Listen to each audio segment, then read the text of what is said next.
to be a rock and not to roll. Breaking news here on FSPN as of 35 or so minutes ago. The Jets have brought in quarterback Russell Wilson for a visit and potential role as a backup quarterback. Let the gnashing of teeth begin. So as reported by Zach Rosenblatt, Zach the Hack. I told you the three beat reporters that matter: Zach Rosenblatt, Rich Cimini, Connor Hughes. First one that I saw reported: Zach Rosenblatt. Jets hosted Russell Wilson for a visit and are considering him as an option to be Geno Smith's number 2, according to a source, probably the agent of Russell Wilson. Then Cimini said basically the same thing, but nothing is imminent. Nothing is imminent. Cimini said nothing is imminent, you see.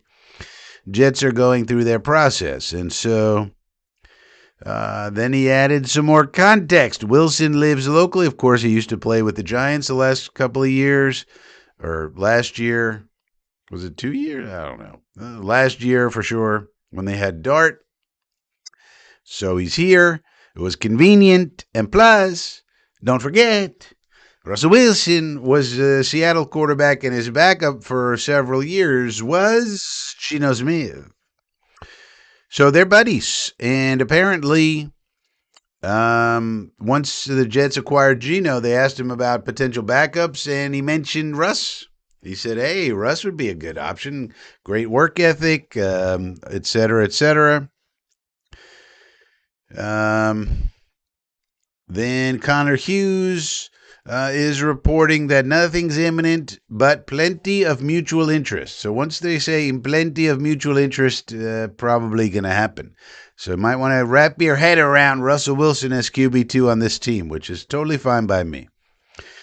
He says the Jets went to Geno about the idea, and he raved about Wilson's work ethic, what he meant to him during their time together in Seattle.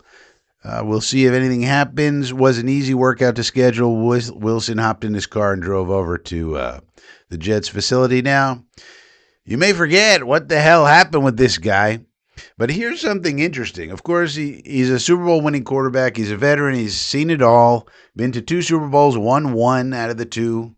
You know, it was a long time ago, but you might not forget. You might not remember. Just last year, he had a game. It's kind of funny. Let's make this a little bigger. He had a game nobody remembers. 30 out of 41, 450 yards.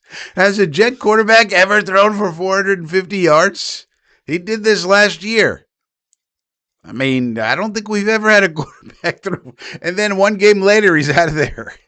I mean, 3 touchdowns, 1 interception. This was the overtime game. In Dallas, they happened to lose it 40-37. I think the kicker for Dallas made like a 1,000,000-yard field goal to end it or something. But still, I mean, 450 yards? The Jets would bend over backwards to have somebody throw for. We can barely have a quarterback throw for 150.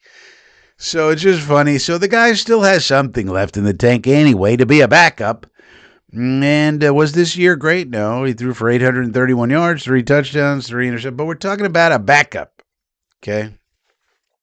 So to me, out of the options we have left, why not? Look at this guy, 65% career completion percentage. He's 38 years old, okay. Decent interception ratio, touchdown. I mean, it's Russell Wilson. You know what he's done. And if he needs to go in for a couple of games, you know he can run the offense. It's basically all we need. So I'm personally not going to. If this is the way they go, that's fine by me. He's buddies with Geno. He's still got a little bit left in the tank.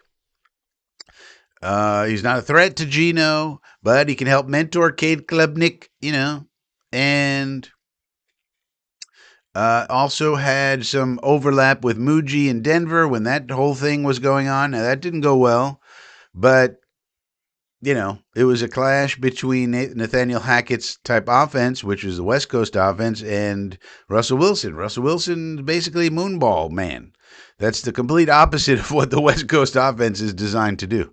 So, if he goes in there, he's going to be throwing moonballs up to A.D. Mitchell, moonballs up to Garrett, and, some of them will be caught and some of them will be picked off.